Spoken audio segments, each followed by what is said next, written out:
2019-2020 budget will talk. Chase, are you ready? Correct. Okay. We'll call this meeting to order. Sir, you'll join me. Father God, we just come to you now and we thank you and praise you for all that you do for us. And Lord, we just thank you for our county and everyone that lives in it, our state, our nation, our world, Lord, for healing. We know that whatever the enemy is meant for evil, you can turn for good. And so we're excited to see all that you have in store for us as we walk through this difficult time. Lord, we just pray that you're with these elected officials and just guide and direct them to make the decisions that they have before them. Lord, please be with all of our employees and their families. Keep everyone safe. Thank you for everyone that's attended today. And Lord, we just ask that you are with the men and women that are fighting for our great nation to protect our freedoms. It's in your son's precious name we pray. Amen. Yeah. Okay, it's not on the agenda, but we are in person and we have flags. So let's proudly say the pledge of salute. I stood. Of the United States of America, and to the republic for which it stands, one nation, under God, indivisible, with liberty and justice for all.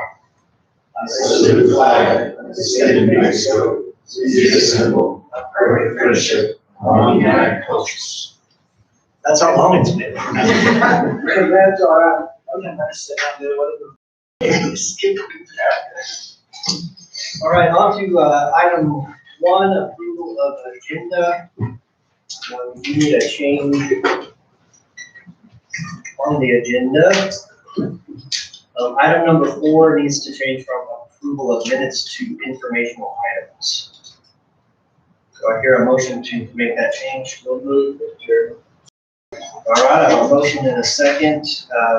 All in favor say aye. Aye. Opposed?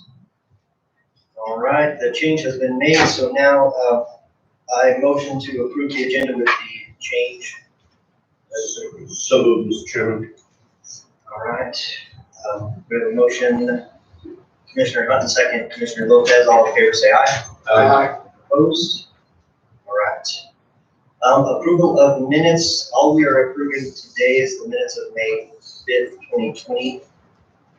The May 19th budget workshop minutes were not in our packets. We will just go with an approval of May 5th, 2020 regular meeting.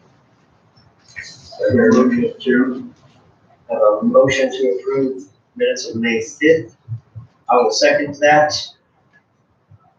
Have a motion and a second. All in favor say aye. Aye. Opposed? All right. Item number 3, approval of accounts payable payroll from April 1st, 2020 to April 30th, 2020. Mr. Chair. I'll second. So moved, Mr. Chairman. Okay, we have a motion by Commissioner Lopez, second by Commissioner Lee. All in favor, say aye. Aye. Opposed? All right. On to new agenda item number 4, the informational items. Mr. Chairman, did we do the accounts payable first? No, sir, thank you. We just did the payroll. So let's do that. We'll make a motion to accept the accounts payable from April 1st to April 30th. All right, I will second that. All in favor to approve accounts payable from April 1 to April 30th, say aye. Aye. Opposed? All right, now we will move on to agenda item 4, informational items. And it is an update on the Roosevelt County Fair, and Ms. Sheila Hayes is with us. Back there somewhere. Please. Thank you guys for having us here. And letting me an update on what's going on with the fair. We, Amber and I have been communicating for several weeks now, trying to see what is going to happen. A lot of you, I don't know if you know, our fair this has been the 114th year for our fair. We're the longest running fair in the state of New Mexico. I think Roosevelt County should be very proud for that. We have every year like between 700 and 900 entries in our fair. And we usually have 450 to 500 places, participants that bring this to the fair. And a lot of these people work all year the little ladies making things and I'm just full of people there, you know, because it's a part of, just history here. And one of the concerns that the Fair Board has also is the livestock. And there's some of you that are still showing it, some of you that have showed and went many miles with me raising our kids showing. And know the expense of this and the time that they put into it. A lot of them have had animals for quite some time. So the Fair Board's concern is, you know, what are we gonna do? And I know y'all's hands are pretty much tied with, you have to do what the governor says here on, you know, what we can do. So the Fair Board has voted last week, we did have a meeting that we are going to have a stock show. If we can't have anything else, at least for the kids. We hope to do it here in Reservoir County and use our facilities. If we can't, we are determined to do what we have to do to have these kids kind of show of some sort. And the livestock sale, which Mike and I both are on that board also, and is another thing that we are going to try to do something. I know it's going to be hard with the businesses that have been closed, but if we can help the kids out at all, we need to do that. I know there's virtual sales that they are doing, which I don't know, for those of us that are on the livestock board, that older and not as tech savvy as some of these young people. So we're going to see what we can do. But I do also know that they are letting the auctions start back with auctions in some places. So I don't know really where all this is going to go, but we do hope we have your support for the fair. And I don't know, you guys have any questions for us? This, even though you can't have the fair, if it turns out that, yeah, but you can't show your livestock, so that's still be able to get your fair. Well, I don't know, you know, Record of it. for the record of the fair, well, I guess so. I mean, I know the carnival, that we are getting pressure from our carnival guide every day. He's wanting to have an answer because he wants to go up north. He's in a contract with us. And he's wanting to get out of the contract to go somewhere where he can make some money, which I totally understand that. I put him off till hopefully we know more June 1. Our concerts and things, we have those guys all on hold and have not dispersed money to them yet. They're understanding. So, yes. Thanks for question, I think so. You know, because you look at the very beginning, some of the first fairs, just, for Robert said, they just did too much. I should, I wasn't there. I was in the section.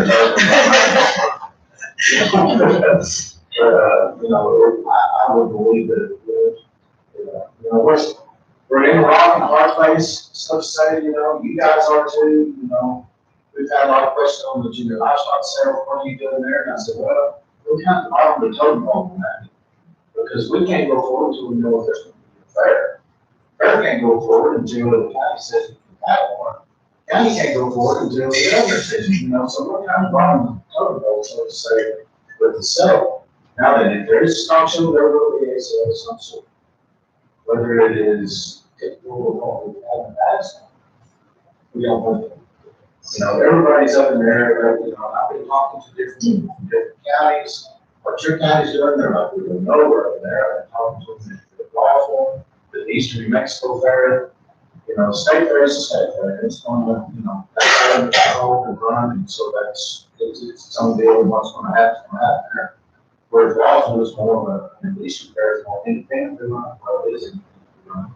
So, I mean, they're going to be able to kind of do what and they have basically stepped out, the president of the board will be there, took out the books, and just, you know. So we still have to have board meetings, so the kind of consensus amongst the starting is that we will at least have stock show. He said, well, I checked on the facts, we did not know yet. He said, but then not be until the 1st of October. will we be able to have a carnival and the regular fair as such by then? And so we don't know, but the animal wise for the kids, he said, we are moving forward with the sale and things of that nature. So they are, they're being pro agriculture and pro livestock, pro kid. And I think, as we mentioned in our meeting the other day, there was something about whatever, we just, and my suggestion to our board was that let's continue forward.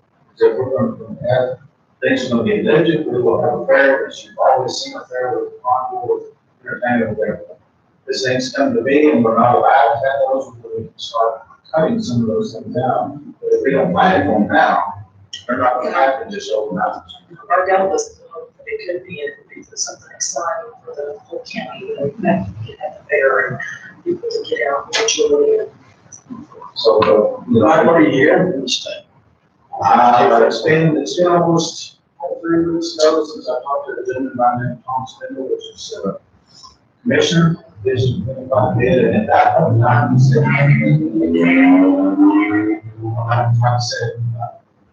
first part of that, first group of so, he said, it's a day-to-day deal.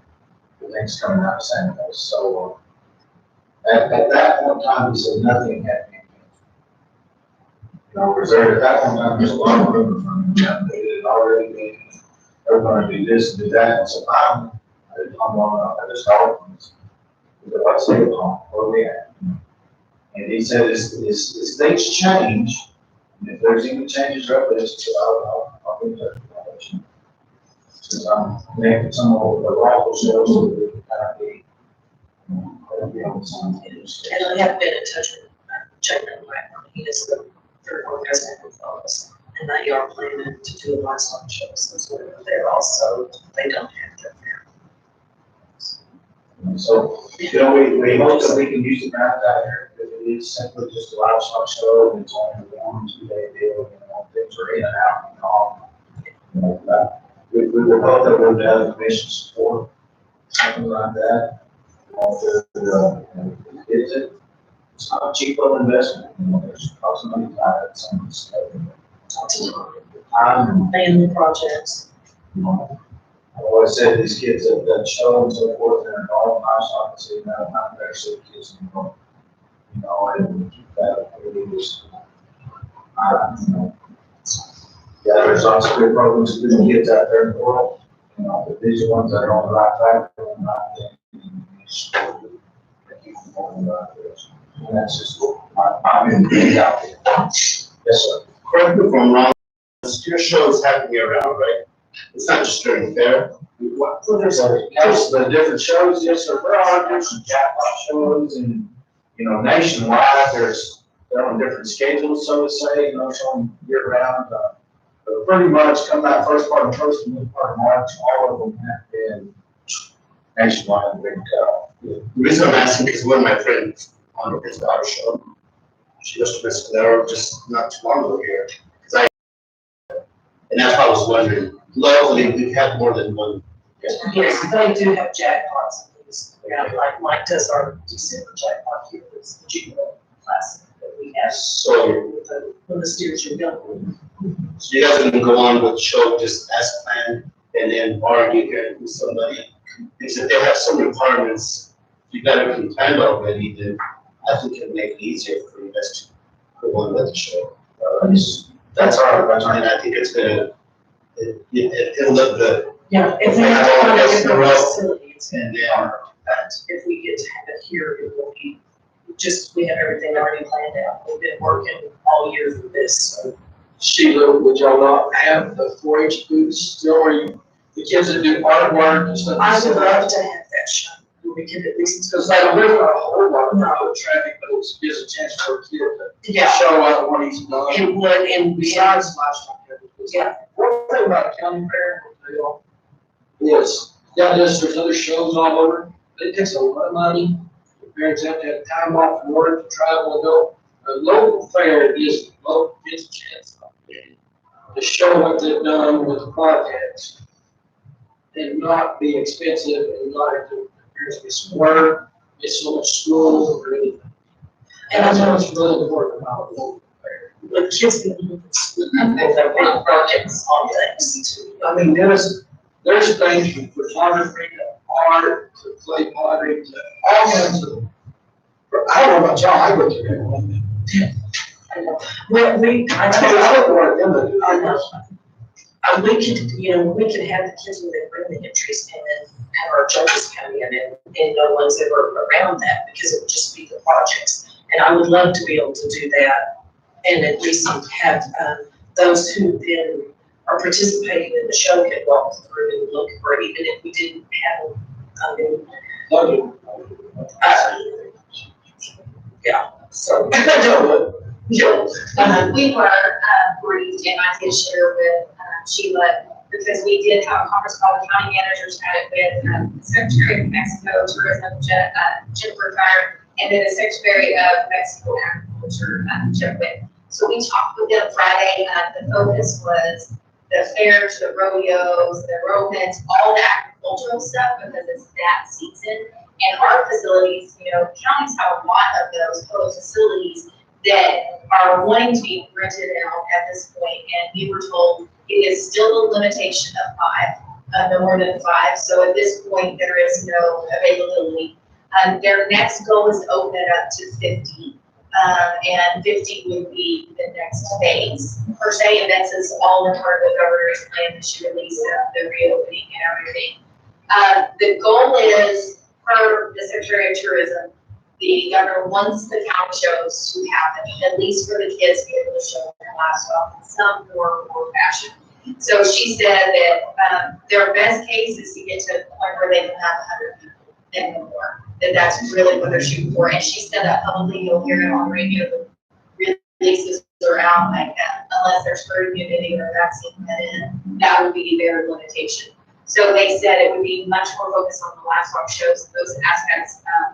No mention of any entertainment or carnival, but their recommendation would just make sure the contracts have to get 50 lots, which she would have already taken care of. But they said the best case would be like a one-day show and go, like Mike said, where all the different ones come in and to clear Tuesday, so they would come in Tuesday, show Tuesday, and we talked about a way to figure out how to get the pigs to actually show at the big arena, the new facility, rather than just because you could do more social distancing.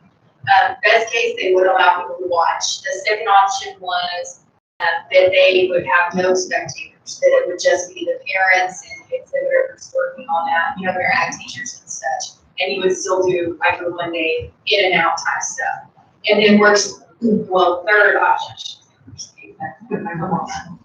Third option is the virtual show where you video and somehow figure out how to do it with the judge online and all that stuff. But there's like safety and security issues. I got a phone call this morning from one of y'all's fair bookers talking about how easy it is to manipulate that video or photos.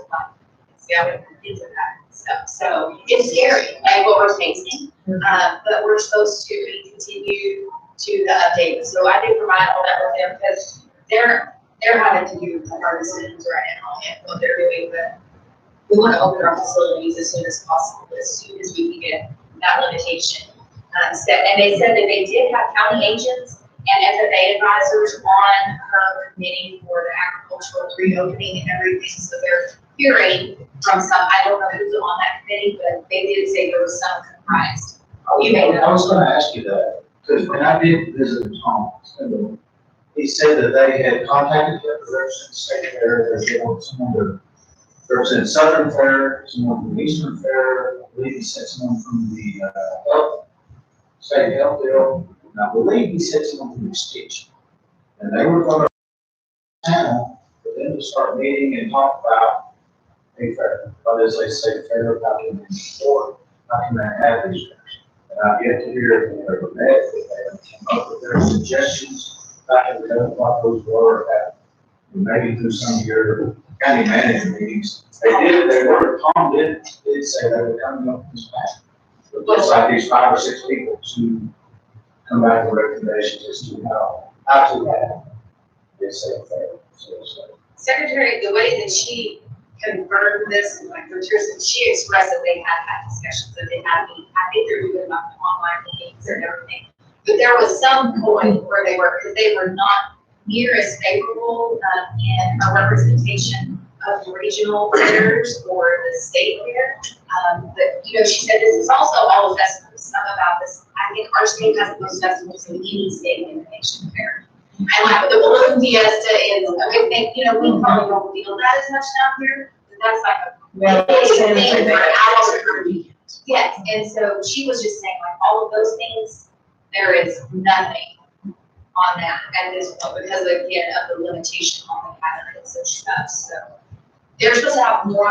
Brian Moore is on that recovery council, and so I've been speaking with him very frequently. He's very plugged in with accountants, but he's also a business owner and athlete, so we understand World Mexico. And then of course the other co-chair is World Mexico, so she is the administrator for the hospital at Santa Rosa. So both of them come from a rural area. I feel better about having at least some more representation. Penalized as much because we're not rural, they're just going to pivot this back.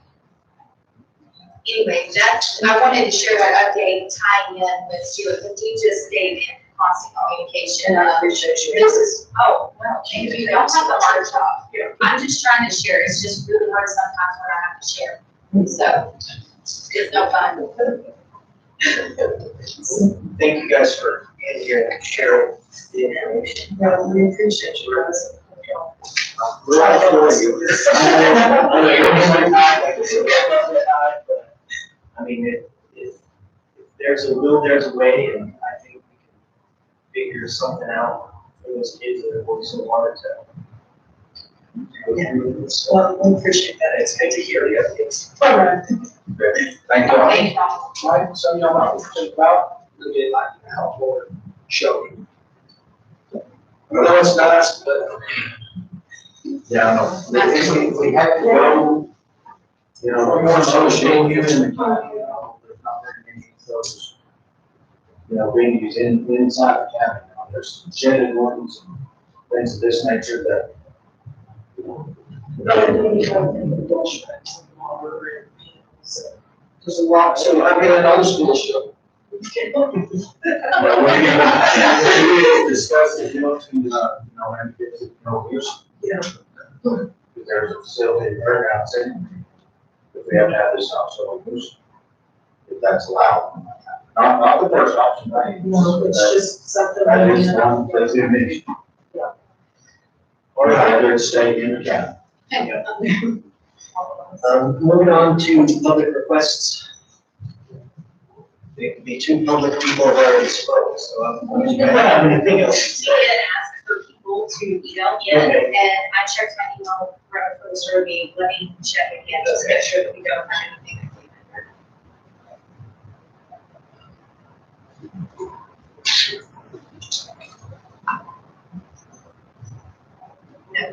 Okay.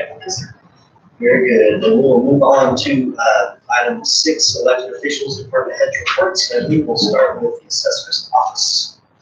Mr. Baines.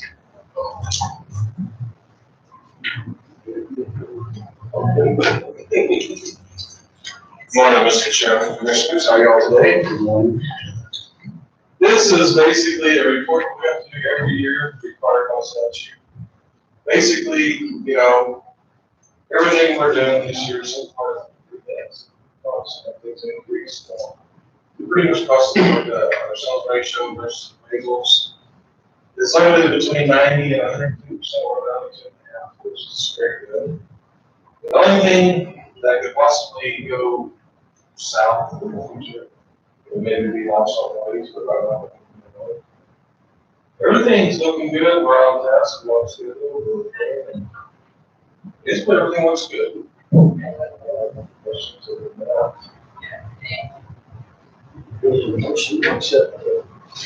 this is just a presentation. We have it noted in the minutes. This was a good house. Don't have any questions?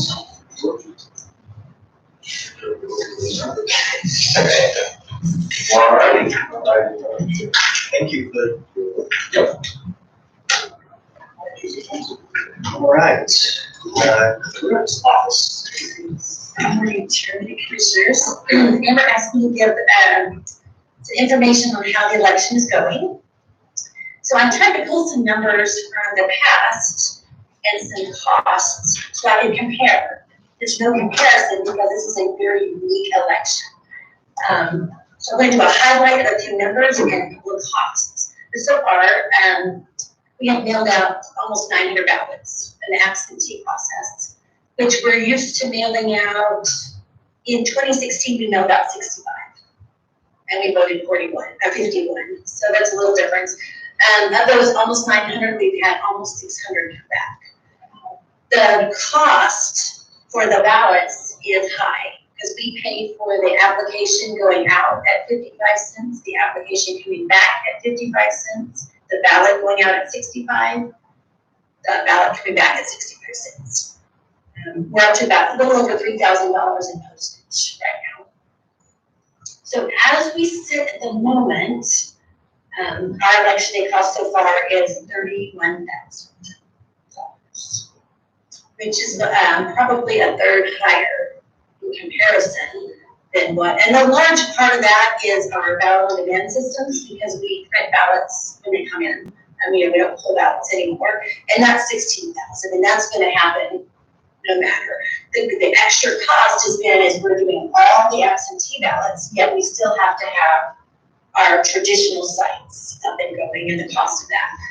$3,000 is for my PPE people. I had to hire one for each site. We have 20 days up here, 11 days at the J. Lopez, and then 5 on election day. That cost is running about $3,000 for those to sanitize and hand out face masks. Good news, we got through all that. The good news is most of it's reimbursable by the state. They'll be paid more. All the personal, all the PPE stuff was given by the state, and we've got more than we'll ever know what to do with. And now we gotta find storage for some of it. Hopefully not through November, but that's where we stand right now. But one small change is, since we can't gather together in a group to have our election schools in the commission room, my husband and I are taking a piece of voting equipment and going to Dora, Elida, Floyd, J. Lopez Memorial Building, and our absentee court. We're going on site and training so that there's only that small 4 to 6 group of people. Since he's off work, he got commissioned. My husband got commissioned to work. So that's where we stand on the elections. It's very busy in our office. It is, I have a great group of girls in there that just, it's going really well. We're tired, and it's long days and a lot of logistic works that kind of is mind-blowing. I stand for any questions. Oh, that's what I just, oh yeah. Total ballots cast so far is for 6, 7, 8, 9, 10, 1,300 ballots we're sitting on. Whether they're in a voting machine, it's already been cast, or sitting in an absentee ballot box waiting to be counted. Normally, the absentee board comes in on Tuesday about 3 o'clock in the afternoon and starts taking care of all ballots. This time they're coming in on Friday. Because when you open the absentee ballot, it's in an outer envelope.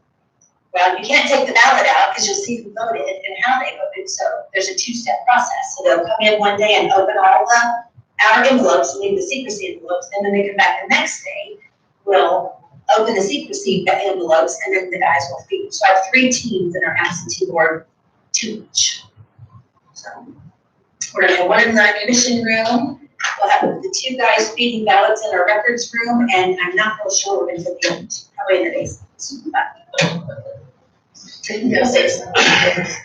Oh, Jennifer would love that. So right now, in the middle of absentee here, right? Yes, here, J. Lopez on election day. Okay, so right now there's 2 places. Right. People are asking not just to put some. J. Lopez, really send them to the J. Lopez building. And here's why. I meant to call you just to ask, because I mentioned to, I was one couple of dollars when we spoke. I didn't get on the website. Right now, we're sitting at $5,800 for that site. That's what it costs to run it, and we had 39 people vote. Must be the name of the building. So it's really, but we have to have an alternate site if we have over 10,000 voters. And we're sitting at about 10,126. So that's kind of, okay, good, yes. No, send them to that table because they'll make them feel like they're, being productive. So. Any other questions? All right, thank you for the update. Moving on to the treasurer's office, Ms. Sanchez.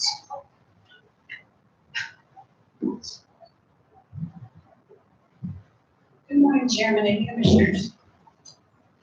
Your treasurer's report for March, the end of March.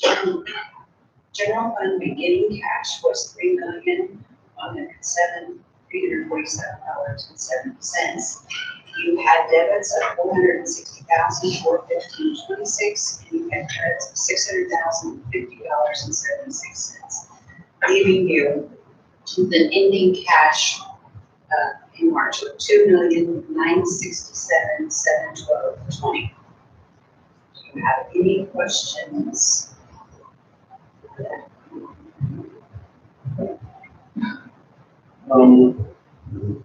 Well, I think it was 200. I have one question on the CARES Act. That 200 years. Yeah, it feels like wait forever. You got me on that one. So much to do with the ministry.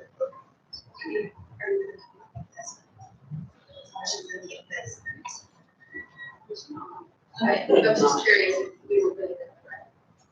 No, not this time. There has not been. There hasn't been a big change there. All right, thank you. Now, on to the manager's report, Ms. Hannah. Okay, so. We did agile, obviously. So it's just a report starting. So this COVID-19 obviously is 24/7, as y'all know. Many of us have been working through lots of projects and issues after hours, weekends, you name it, things just pop up. We have another meeting scheduled this week. There's 5 of us county managers from around the state that will be meeting with the electronically with members of some staff in the governor's office and the Department of Health.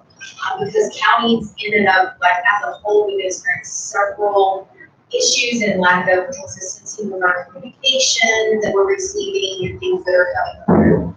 So we have a small group of us, rather than 33, it's much easier to have a small group of us, a delegation, take some of these issues to them. So we're really looking forward to hopefully troubleshooting some things along those lines. And really, the Secretary of Health has been really approachable and being more than we have known her in the past. So we're hopeful that we'll continue. It's definitely a group effort, all of us having worked together, so we just need to streamline those efforts. We've returned. The county offices have reopened. We had a little bit of issue with signage because we have left the 3 additional main entrances to the building that are on the east, north, and south side closed, and we're having everyone enter through the west side. The way that we have to set up the waiting lines and the voting area and have social distancing, it's best to leave those access points at this point closed so that we can funnel everyone through just 2 doors. And it seems to work really well now that we've got some signage issues fixed. We're continuing to do that. I have got a couple calls from voters that thought we had locked them out and they couldn't go. They went to Jane Lopez and said, oh no, we fixed the voting or the signage issues at that point. We have had some calls with concerned citizens that are worried about the security of our election process with this absentee. I encourage them to talk with their county clerks, and obviously they're always encouraged to talk with their commission. But It's been just a recent that this has really started to flush out. And we, of course, reassure them that that's Ms. Hicks' area of expertise. They know our voters. And so we're looking at it. I know we're a much different county. Like she said, we have 10,126 roughly. That's not very approximate, but sure was. Much different than Bernalillo County, Santa Fe County, things like that. But COVID across the board, this has really got a lot of people asking a lot of questions, and we found ourselves being really connectivity wise, we were really trying to connect them with the resources. So Carol has been great. If they are needing help with healthcare, she's working on them. We're getting them to their appropriate rent. We have local access to different kinds of people and entities that are able to help them in different resources. So we're really connecting a lot of people. And then we're continuing to have our leadership meetings. That's what I call it, because it's the county leadership. It's department heads and elected officials. We all come together. We talk about what we're facing, what's it going to look like. When we went to reopening, we had an in-depth conversation about what that needs to look like. When we talked about bringing everyone back in, we only had a few that were really working remotely. So when we brought that back in, what does that look like? So the leadership team's been phenomenal. I can't say enough about it, because this is not a situation where I would want to make all the decisions. I know that ultimately that may be my job, but I don't feel like it. I want to share that burden with them. So big kudos to our elected heads and department officials, or elected officials and department heads, sorry. And because we've got to do it as a team, and that's very unique. Again, I hear horror stories from other counties. I'm thankful that for the most part, we get to have a really good team that wants to come together and be part of that solution. So I would stand for, there's been endless amounts of meetings and phone calls, and I don't even know where to start or end, so I would rather just stand for questions. If y'all have something specific that y'all have heard or been concerned with, any of those residents. Oh, I know Commissioner Lopez had something, so we'll start here. No, I was just going to see if I know that I haven't heard anything from NMC or State Fulton on the CARES Act on any monies, but she mentioned, or clerk mentioned, a lot of the unincurred debt is going to be reimbursed.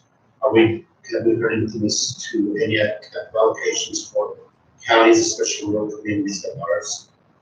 That is part of the thing that we're going to talk with him about. Catherine Miller, the Santa Fe County manager, had that question that she posed on the call, because the state has received, I think, close to $2 billion in money to offset some of these expenses. But they have told us early on that those monies are very specific in what they can and can't use for. We are tracking our expenditures. So every time a department head or elected official says, hey, I had to buy PPE, we had to buy a new cleaning apparatus. It's lovingly referred to as SpongeBob, because it kind of like does everything everywhere. So it's something new that's out there, I know, right? So we're keeping up with all of those expenses, because we're told those will be reimbursable. So all PPE type stuff and labor. So we are tracking our labor very closely, because if they qualify, Liliana, our payroll specialist, is lovingly referred to it as Trump leave. So if they qualify for that federal leave that is like the 80 hours of sick leave or something along those lines, if they're having quarantine for COVID or taking care of a family member. So I don't know if that answers all of that. But Yes, like, no, that's kind of the bottom part of it. I'm thinking more of if we're going to be in deficit or GRTs that we've lost short term. Obviously, the business is closed, we're going to lose money. Is there any way that we're going to be able to track that to get intact reimbursement? We're watching that. We had our meeting very closely. So you've heard the national delegation saying, hey, we don't want to, because they've been obviously shelling out a lot of cash. They said we don't want to fix cities and counties that have not been, like they have just been bad fiscally, like not prudent in theirs. Right. But we have all of that for the past many years. So it's beyond 5, because when Michael Sanger and I first got started on all this, we actually went back to like 2011. So we have a comprehensive history. So in that, yes, we will have all that. There are no monies at this point that have been designated for that. That the movement that was happening is stalling at the national level. And everything that the state has, they are telling us that it has very specific regulations. Like it can be used for the PPE, it can be used for the paid leave. Those things qualify. But right now, GRT, a decrease in property tax collection, anything, gas tax or vehicle tax, all those things that fund, you know, at this point, there is no allocation for that. But yes, we will ensure that the locals are, and I am in communications with all of our state representatives as well, well, I say, state and national delegation. So I've spoken with their offices as well, just to keep them in the loop, like this is what we're looking at. We know we're a small county, it may not look the same as another larger county. New Mexico, we want to just make sure that they stay. Okay. AMC's board president, or now going to be past President Mark Page, he's got a huge initiative to go on with the board meeting in person in June. And hopefully they can shed some light there. I don't know how they're going to do it to be in compliance because there's so many of us board members, but he just plan on doing that. I just thought I would update you guys on that. Because that's where he has to kind of turn over the gavel to the new local president. And he wants to do that in person. So where, when, outcome, we don't know yet, but it's supposed to be in June. In June this week. So if I get any type of update there, I'll let you guys know. Sure. That's all I have. Yes. We'll update the cycle wind project. We've already got 4 towers up. It's also the green mill. The concrete work is all done. So now the trucks start moving. So we'll send them to the top to Ricky, get with them on Road 7.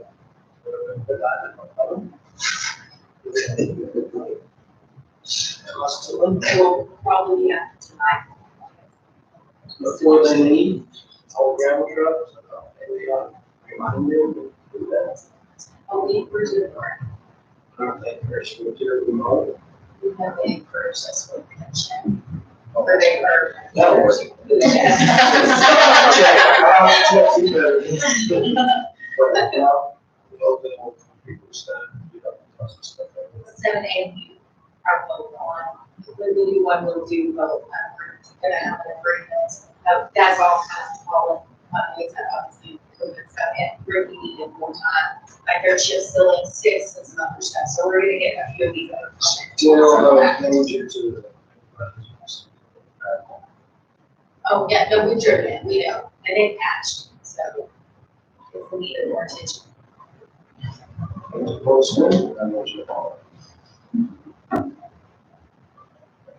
Mr. Bradder, you good? Yeah, it's pretty crazy watching with those blades through town. I mean, it shuts down the square for 25 minutes. It's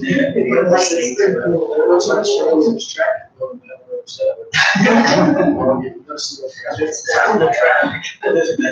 Refreshing how they made the turn and backed in all the way through the CNS parking lot to make that turn. Yeah. But don't, you gotta show up, look back to see what's going All right, if there is nothing else there, then we will move on to item 7 on the agenda, new business. This is listed as a public hearing.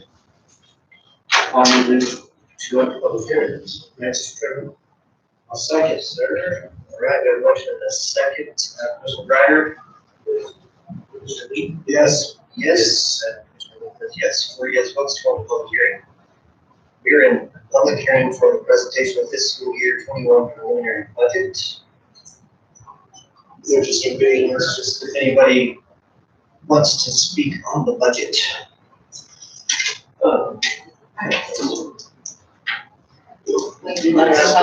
Yeah. Anybody have anything to say favor or against the preliminary budget for fiscal year 2021? And I can't, Mr. Chairman, I'll vote to come out of public hearing. no emails, sorry, I'm just. Okay, okay. Sorry, brother.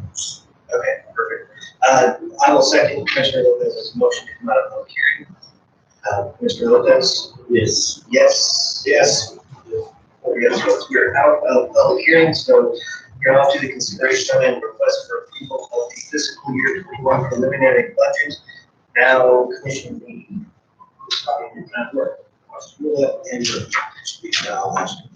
She usually answers. So commissioners, thank you for indulging. We typically don't have to do a public hearing because we have all of these workshops and all these opportunities for the public to come. And this year, as you know, it's been so much different. We did everything in one workshop. We did have that one online, but we did not have any public participation to speak of. So in speaking with our county attorney, we thought it was best to set it up for their public meeting. He's given me great insight, so thank you, Mr. Madison. In doing this budget, there's a couple of things that I really wanted to highlight, and what we have up on the screen to start with. All of you have your binder books, so I delivered them on Friday and Saturday. Anyway, so y'all have several days to study. This looks very much like what was presented in there with very few modifications. We went through payroll again and just ensured and tightened up all of our numbers with insurance and all of that. Again, that's our biggest expense and our biggest liability in terms of looking at about 2/3 of our budget is personnel at this point.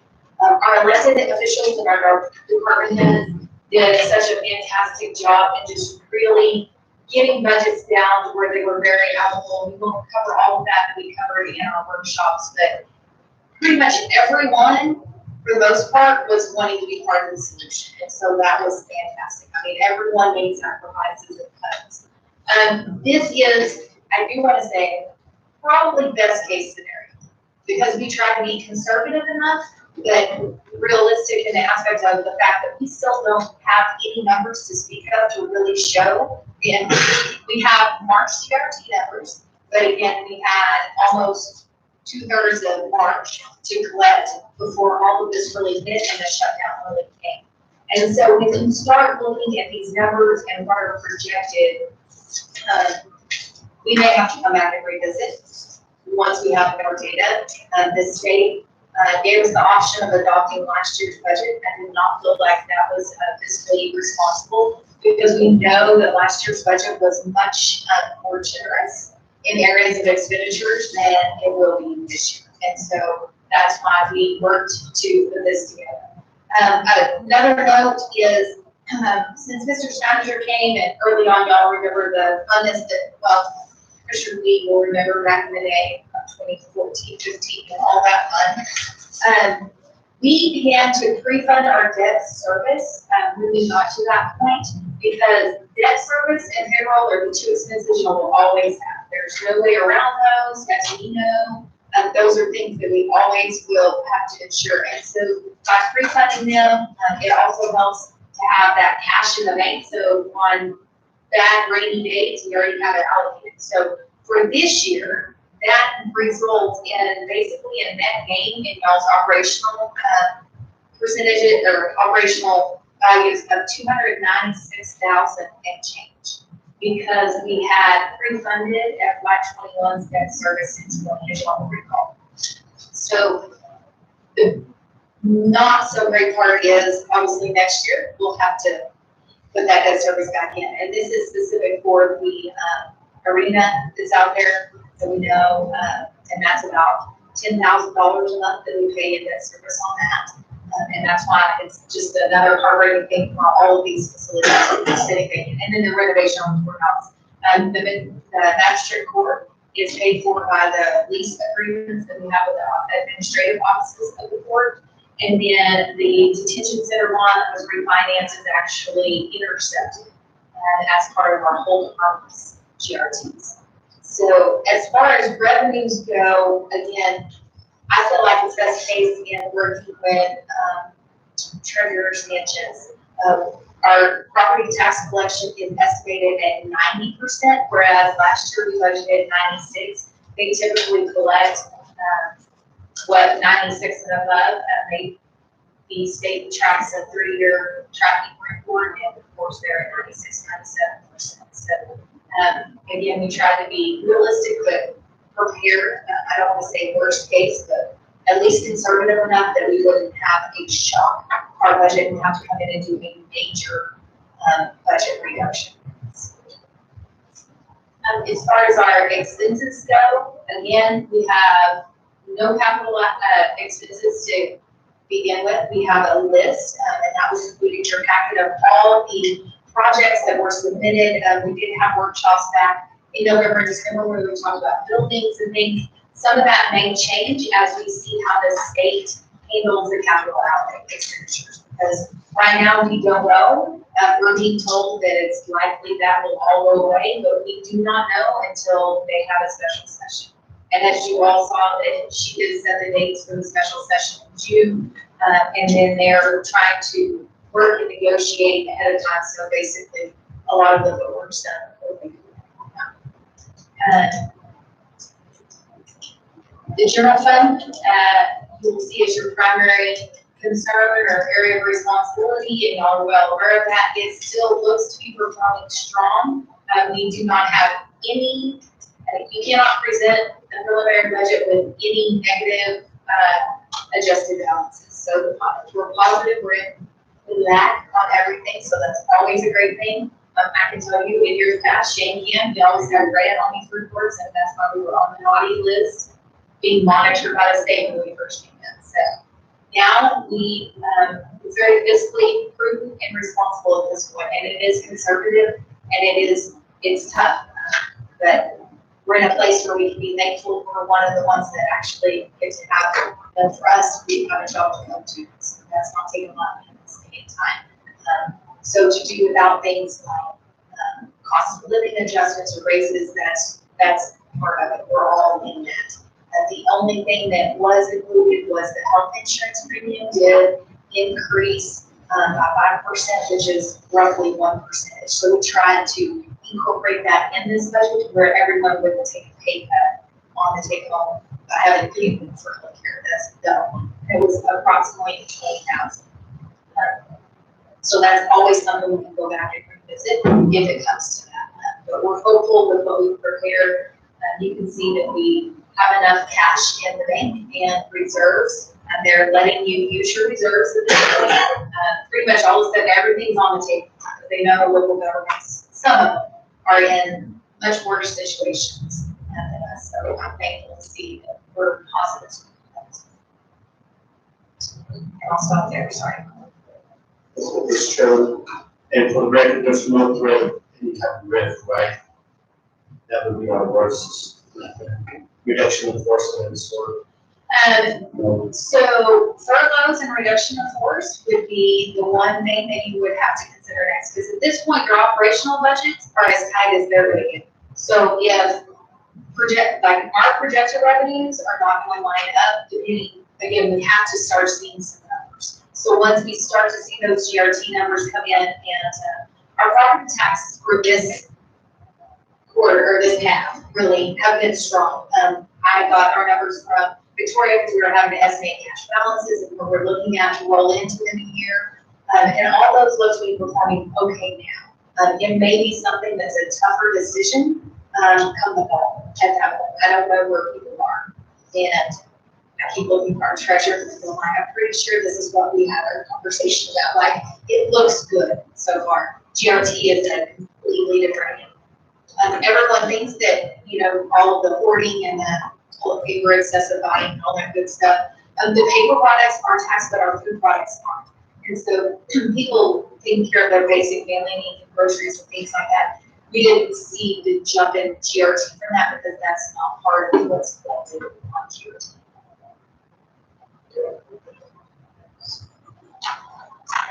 All right, any other questions? Did I answer yours?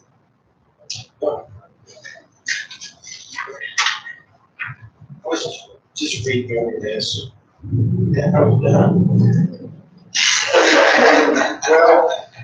Well, On this sheet, where it has all our general fund and our totals, revenue, and our expenses. Down here, it said there's 300 and something thousand, negative. That don't add up to me, I think it's. We started out, Well, some of it's backed out, so okay, there's a formula for all of that.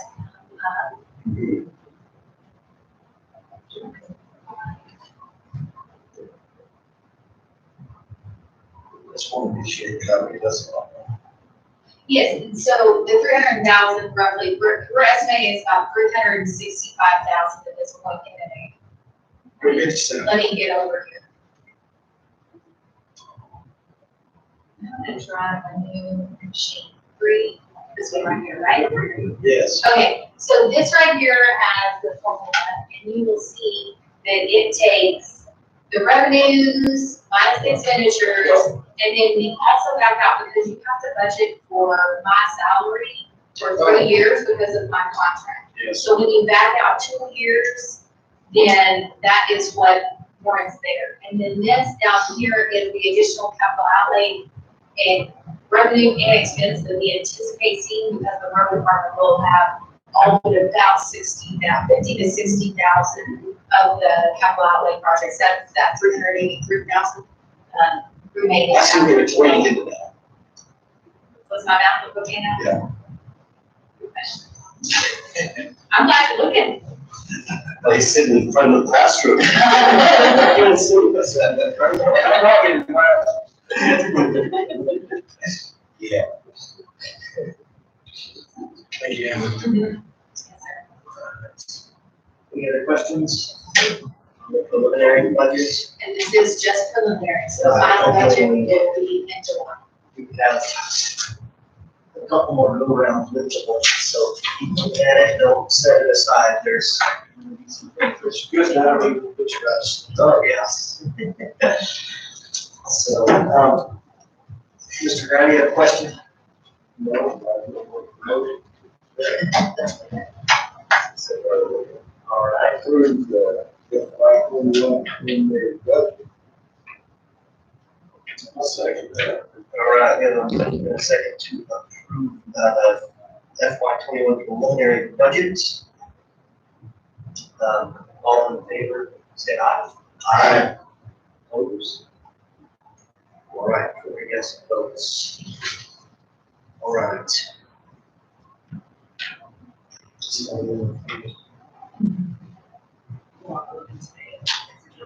Okay, so moving on to agenda item 8, resolutions, agreements, procurements. Item A, consideration of resolution 2020-15, fourth quarter, part 1 budget adjustments. Ms. Hamilton. And yes, so Mr. Chair and Commissioners, what we've started with is just a year-end cleanup. We will likely have at least 1, if not 2 more budget adjustments as we close out our year and prepare for our fourth quarter report. What is in here is we have done a modification to the Taylor grazing. That's in Farm and Range 403. And what we've seen is that we received 2 revenue payments this year because we didn't receive any last year. So we have about 3,600 and change in that account. And we did contract for 3,500 with the soil and water conservation for weed spread. So that's the one. That's one of the things that gets. I don't know yet how much of that we asked for input. And last time I talked to Dawn, there was very little input. Called in, we asked about places to spray. We have the growth department tracking them, but of course the problem is that now's the time to spray, and we haven't been tracking this all year, and it's just now coming up. So we're really trying to record where we're seeing that. So. So in your road. It's over there. Never mind.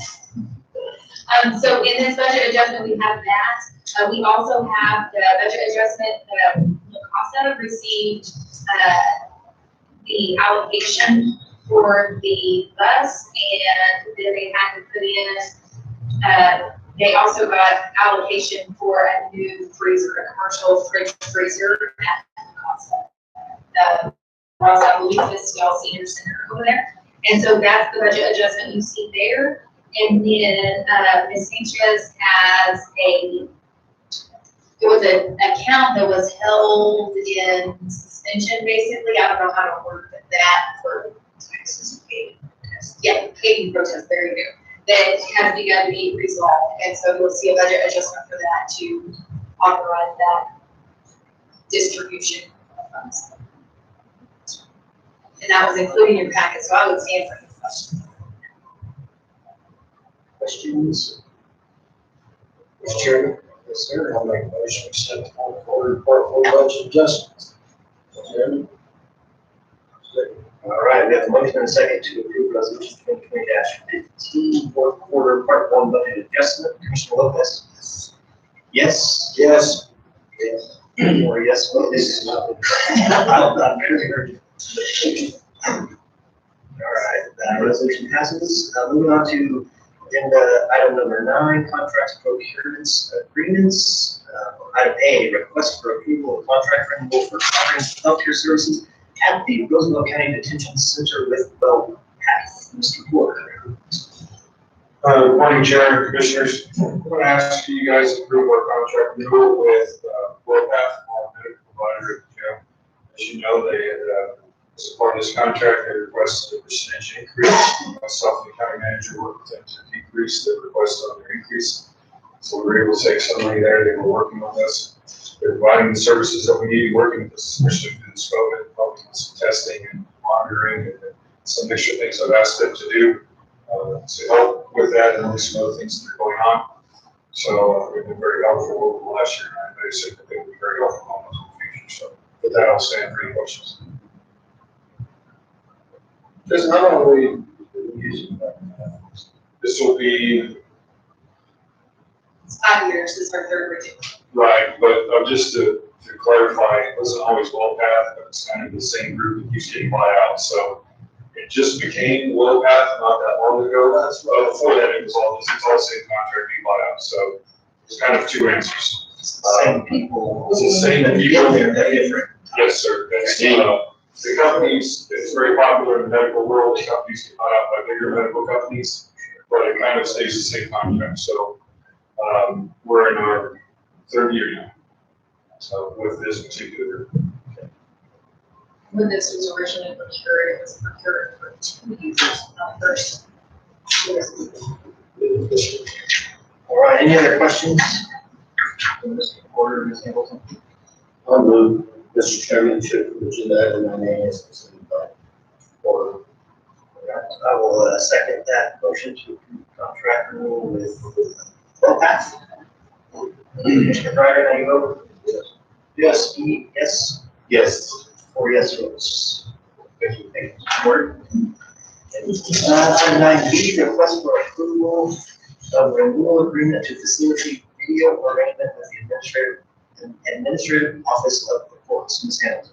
So this is a new contract to do the exact same thing they've been doing, but since it's technically a new contract to start a new term, we brought that before you. You've seen this in your packet, and Mr. Hudson also graciously was kind enough to review with you. Actually, I think I may actually given you time on that one, surprisingly. So regardless, we looked through this. It's the same services that we've been providing. They provide the equipment, and we have the facility there.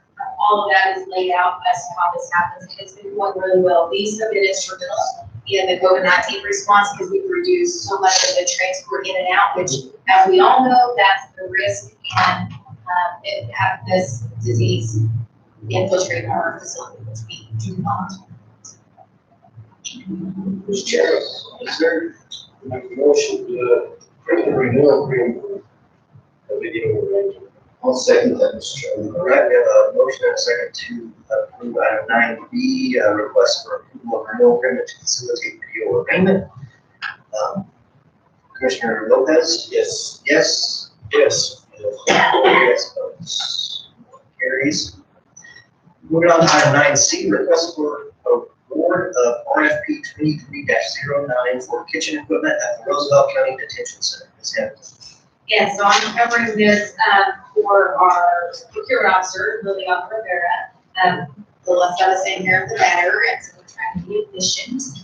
But this was a procurement we did for our capital outlay allocation we had originally received 275, 200 or 2,000 or something have to go for our test, the state requires, but that left us to about 272. We did about 60,000 and change in renovation for our laundry services. That left the remaining balance for our kitchen.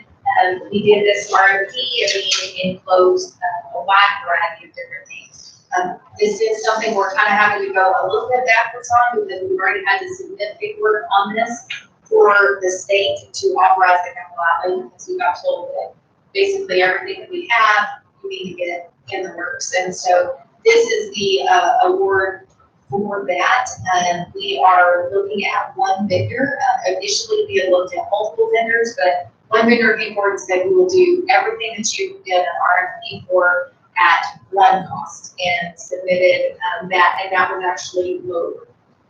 And I'm getting the total cost out with me. But Chef's Depot is the company. Unfortunately, it's not local, but we really didn't have any local Roosevelt County companies. We did send it to several just to see if they could provide that. Some local ones were really great. They could do 2 or 3 pieces of meat equipment, but not everything that we needed. And as y'all know, the challenge with state procurement is we have to go with the most competitive and beneficial for us. So it's not about local, which is represented. The total for the entire package is $117,884.38.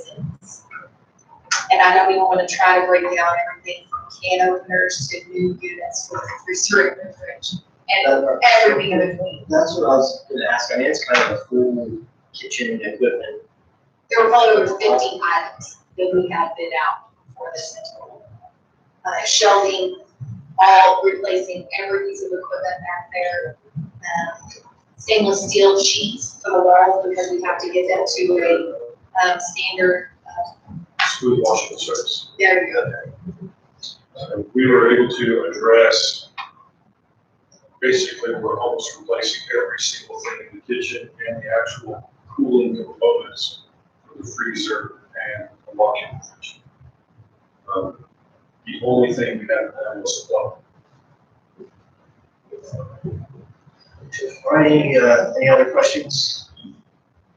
Seeing none, I will make a motion to approve award of RFP 2020-09 for kitchen equipment at the Roosevelt County Detention Center.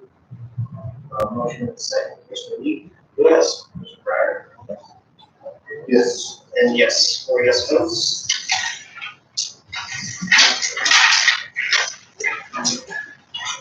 Moving on to item 10, executive session. So I would make a motion to go into executive session pursuant to 10-15-1 NMSA 1978H7, attorney-client privilege information pertaining to threatened or pending litigation, specifically the McFarland versus Roosevelt County, Hernandez versus Roosevelt County, Natural Chem Holdings, Alonzo versus Roosevelt County,